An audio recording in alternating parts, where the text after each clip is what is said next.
A day in my life as a call center agent. So today is Sunday and bago lang ko nahuman og panglaba, and me and my boyfriend decided to have a grocery today since we just got our salary yesterday. So matik mapadulong na sa mga bills and other needs and wants ang among sweldo.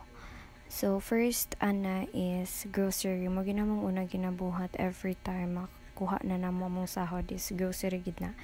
And then madalian lang ni siya nga pag grocery guys kay 3 PM or hapit na 3 PM na nga oras nga nang lakaw mi. So sasakyanan na lang jud ko atiman kay igo ra ko nagilis bago pa ko na maglaba. Wala pa ko liguan na, and akong uyab is bago pa pud siya ni kamata. So wala pa mi ligo duha, wala pa mi nag-breakfast, wala pa mi nag-lunch. So nagdali na mi na mo nang di na lang ko sa sakyanan butang-butang og color sa kong nawong. Balag wala tay ligo basta kay fresh tatanawon para lang di mahalata nga wala tay ligo. So kana nagbutang lang ko og lip serum, nagbutang ko og blush on gamit ang lip serum, nag-aspa ko sa akong uyaban og di ba ko murag gisagpog pito kayawa sa kapula sa kong nawong unya na malbos na lang pod ko.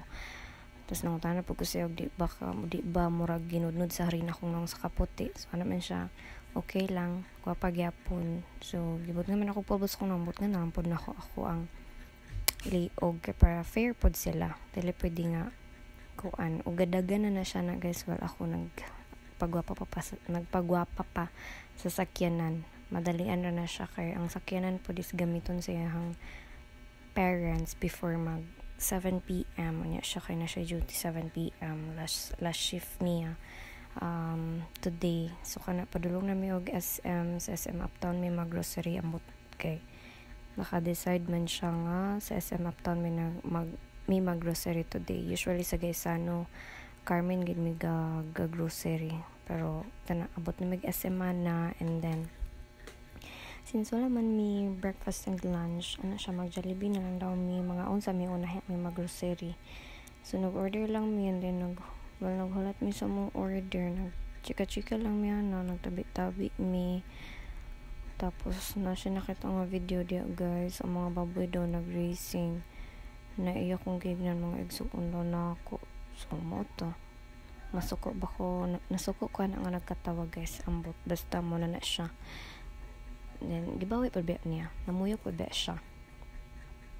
Then mo to dugay kay mo order kay ambot pasing giluto giprito pa nilang fried chicken. So naabot na mong order diha guys. Unya amo din gina-order per me sa Jollibee's katong double nga burger steak ug double nga chicken kay para magtagsa mi, and then makatipid pud mi. So nag-order sa akong drinks, nag-order ko guys coffee kay nangala pud ko guys coffee. So kaning pagpangauna mo sa fast food or sa gawas every sahod, reward na mo ni siya sa mong kaugalingon kay dili pwede nga among kwarta mapadulong lang permi sa mong pamilya. Dapat na pud may reward, magbilin mig para sa mong kaugalingon. And kanang every sahod gid mi gapangaon sa gawas. It's either McDo or Jollibee, nara nang duha among gakan-an permi pag makasweldo mi. Usahay magpalit mi og bag-o nga sa kung uyang petsa bag-o nga sapatos, pero syempre di naman nagakakuha right away. Amo pa na siyang tiguman, and then i-check pasad na mo kung kasya ba siya sa mong budget kay nabi mga pamilya nga ginasuportaan sa dili lang ba among mga kaugalingon among ginasuportaan. So kana man na lang kanang among gibilaran nga kwarta makatilaw mi og lami nga pagkaon. So mag Jollibee mi or McDo kada sahod namo, and usahay ihang treat pag kung kinsa dakog sweldo sa mong duha mo to imong libre, pero sa grocery og other expenses hati mi. Pero usually ang sweldo sa akong is ginahatag na niya sa ako app, pero di gud nako ginapangayo, ihalang ginahatag na. Pero of course dili na ko ginakuha sa tanan, ginabinlan ako na siya og kwarta siyang wallet para if ever di mi mag-uban or na siya lakaw nga siya lang na siya money nga makuot para sa iya. Pero usay pag usay magbili na siya money sa ako kay samong duha ako ang gabudget sa money. So usahay pag kuan ka ng magbilin siya money sa ako tapos ang kwarta nga akong gihatag sa surot na pang gasolina or kung pang palit-palit niya og food, tagan pod nako siya ko, or usay pod kung ako pod ang hotdog kwarta niya na iya ha, tagan pod ko niya. So ga give and take me guys, dili mi puro give and take me, and then hati mi sa mga bills. Tapos kana nagkaon-kaon lang mi dira, enjoy lang na mong food. Gabantay pod ko sa oras ana guys, kay dapat makasulod na mig supermarket by 4 p.m. kay lagi dapat by 5 p.m. padulong na mi pauli kay siya mag-prepare for work, which is 7 p.m. manggod yang in ana sa gabi unya. Aside ana is ang yang families mag-church, and then gamiton ng sakyanan gibaro lang yun dira mong sakyanan kay mag-grocery mi, and then lisod kay mag-motor samot na sa SM Uptown mi. Naka-decide nga mag-grocery, and then lingo kami dara kay nagpatukar siya asuka trend, nag-awat-awat sad ko sa marakog buang, diba? Marakog tala na, nag-awat-awat ko sa asuka, nising-silen ko. Kamo na lang sabot diha, imagine ninyo nga nagtukar ang asuka trend kay gi-off na ko ang music ana, kay lagi nag voice over man ko, dili pwede kay kung dino ako ng music pasin hindi nyo madungan akong voice over. So nahuman ako asuka trend, enjoy na lang po na mong food. So pag man na magpangaon, sulod na dahil sa supermarket, which is time check na is mga 4:02 na siya, and then dinalian na namo nga pagkuha sa mga kailangan ng paliton diha. Actually there is a supermarket, mga dry goods lang gid among paliton, which is mga dilata, mga sabon, toiletries na mo, mga importante na mga kailangan gamiton, especially shampoo, kanang mga conditioner, mga Fabcon, tapos kanang mga dilata nga isitukok lang, kay ang mga fresh, ang mga chicken or karne, tapos mga lamas like Bombay ahos, and then ang egg sa night market na mo siya paliton, which is sa kanang kadlaw na mo siya paliton. So wala na mo siya gisabay diri sa supermarket, kay guys mahal kayo ang mga fresh meat diri sa supermarket, especially ilahang Bombay, ilahang ahos, mahal kay siya 40 to 50 unya, mga 6 to 5 pieces lang, which is dili siya good for 2 weeks, especially sa among balay, kay gamit kayo ang Bombay og ahos guys, kay pag magluto ko kailangan gyud daghag lamas unya. Nagpalit lang ko dara og kanang plastic container kay need na mo na siya, kay mo na akong gabutngan sa mga ginapalit na mo nga chicken, and then karne, mga seafood. Then ako ginabutang, kadi ko ganon mabutang sa ref og naka-plastic or naka-cellophane, kay pag ma-frozen siya, mopilit ihang plastic sa ref, which is dili ko ganahan, kay lisod kay siya kwaon, kailangan pa nimo i-defrost ang ref para lang makuha. So kailangan ako, ginabutang na ako siya sa plastic container. Nakapalit na migi nga na, pero kulangan siya, kay ang among gina-grocery gyud every sahod is good for 2 weeks, since every 2 weeks man may gasweldo sa akong uyab. So dapat among i-grocery pod is makaabot siya sa next sahod namo para di mi ma-short, and then dili na kay mi gagasto, kay pag mag-adto mi sa work guys, dili na mi ga-bring og money, kay ang among money nga gina set aside is para sa pang grocery, good for 2 weeks, and then pang gasolina sa motor, kay gamotor man mi pag mag duty na, and then gastak mo gud mig food sa mong locker, biscuit and all, kay para lagi dili na mi magasto-gasto niya, gabaon mi mo nang gusto ko na plastic container, kay galuto ko gabaon mi og rice and sudan every time nga mag duty mi duha.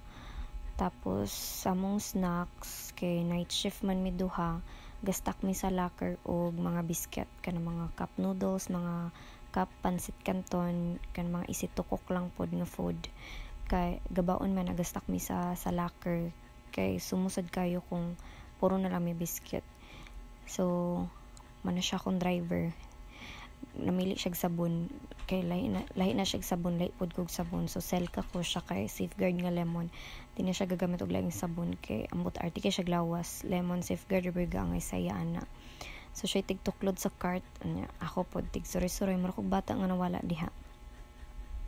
So mo na siya yakong ginabadlungan ng adili hawiran ang cart, pero paspas mo kumulakaw niya, hinay kina siya mulakaw amot niya gakabiyaan.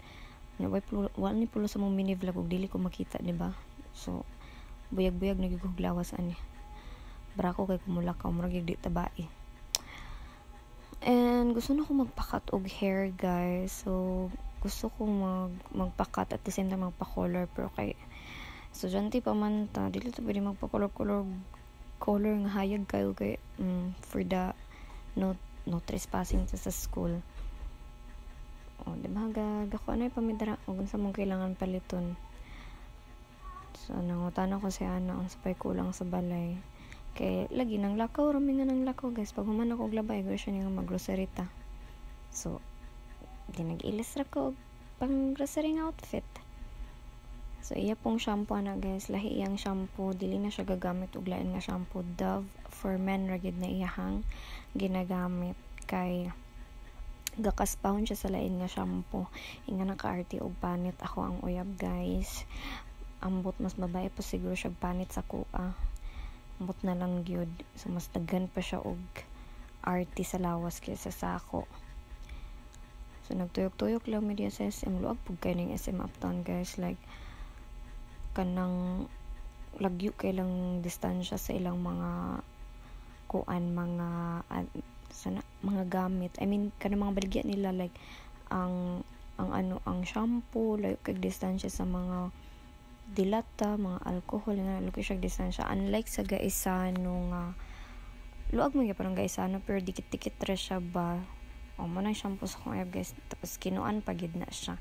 Noon siya man isa gagamit ana, so good for 1 month usay, maabot siya 1 month usay kay 3 weeks ra. Tapos duha ka shampoo kung gikuha Dove ug katong Hana, kay ang Dove akong shampoo, ang Hana isayahang mga igsuon, kay ang grocery na mas dili lang man para sa munduha, para man sa tanan, kay gamit lagi sa balay. So man nagpili-pili lang mi dara og kuan kape, di na siya kape champion na siya, hilig kay ang mangod anak manggod. Tas ako gay nga na pod ko pag mag-uli mi kadlawon, so gainom ko ana usay pag ako ra mag-duty kay di man gud may pares og day off. Layo kay ligas among day off, so pag day off niya tas ako mag-duty, di na ko gabaon kay pag sa lunch na ako matulog ra manggug ko. Same as pod sa iya, kung day off na ko tas siya na isa mag-duty, di pod na siya gabaon og rice na kay gaslip ra pod na siya sa kuan. So magbaon ra mi pag mag-uban mig duhag duty. So layo pa kay na sa tinuon, pero dagan-dagan naming nabutang sa mukha ana sa amo ang cart. So nanami sa mga junk food sections. So kung saan akong gipamunit, guys, basta mga junk foods, pero di permitiga kaon ana. Usually ginabili naman na siya sa ilang balay, kaya yung mga igsuon kakaon po na ng junk foods. So gatuyok-tuyok na lang ko ana. Natagak pa yun ang cellphone, so gitarong lang sa pod na ako. Kanang Happy, favorite na niya og siyang mama, so dili na pwede mawala every grocery na mo. Kaya muna ginakaon nila sa niya og siyang mama. Tapos nangising-ngisi ko kay guys, ang mga presyo dara sa meat section sa SM, just ko Lord, mga 300, 200, pila ra nakalugas. So nilabay rami sa meat section, guys, kay lagi sa market rami. So nagpunit na lang ko og hotdog dara, kay yang mga igsoon pod hilig og chicken hotdog unya. Kikuha na lang pod nako kana, wala na ko katong per piece. Unya nagko ko dara og bola-bola, kay bola-bola man ata na og lumpia akong gikuha dara.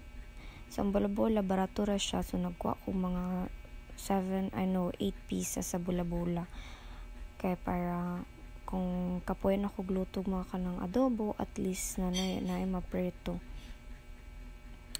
So mga 7 lang ko dara nagkuha ko. Tapos diya na ako sa counter, guys. Nya kay naman ko smack, so di ako naglinya sa VIP lane. Then mura na kanang pomelo, favorite na niya siya, nag-order siya, nagkuha na. So nagbayad na ko diha. And then ako na lang na isa kay nilakaw siya, gikuha ang sakyanan kay para pagawas na ako makalakaw na may diretsyo. Then pag humana na guys, nagpa-box pa ko ana kay kuan kanang wala may dala ko bag, so nagpa-box pa. Pag humanog box among gipamalit, nagano na mi, nanguli na mi.